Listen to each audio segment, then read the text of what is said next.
At this place in history, we're in Bennington learning about the Battle of Bennington. I'm with the Executive Director of the Vermont Historical Society, Steve Perkins. So set the stage for us. Before the battle, what's going on? All right, so we're talking about the American Revolution now. We're going way back in time, 1777, right? Ethan Allen, 2 years earlier, has captured Fort Ticonderoga. We've had some battles on Lake Champlain, so the British are kind of mad.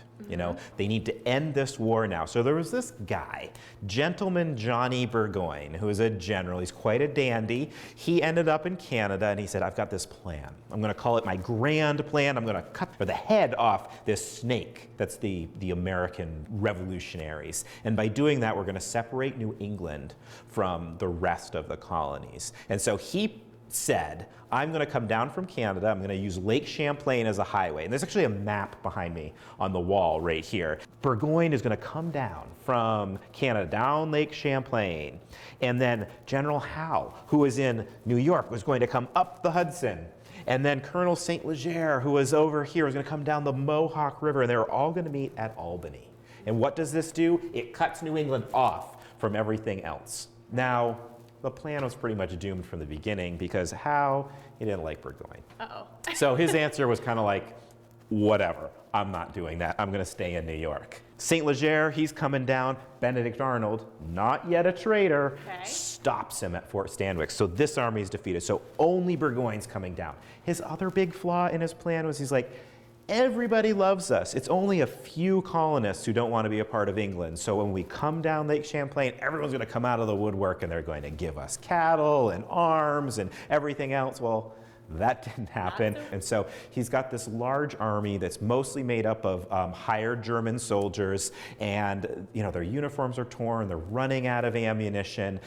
He's got a whole bunch of unseated cavalry. So these guys are called Dragoons, and they're meant to ride into battle on horses. They have no horses. So they're trooping through the wilderness, carrying all of their gear that they would need for their horses with the expectation they would find some. He hears through the grapevine that there's a great storehouse in Bennington and that he can send a raiding party over and get horses and food and everything they need to resupply this army. So he sends a detachment of troops under Colonel Baum, who was a German colonel, to Bennington.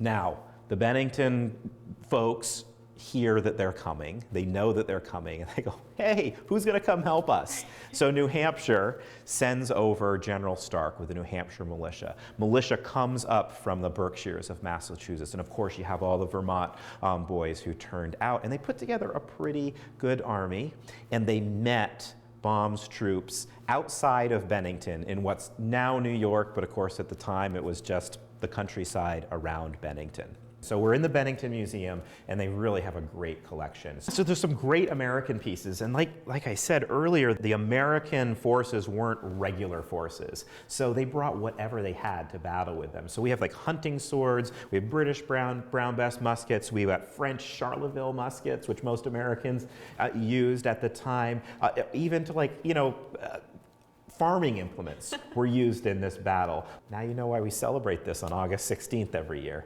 At this place in history.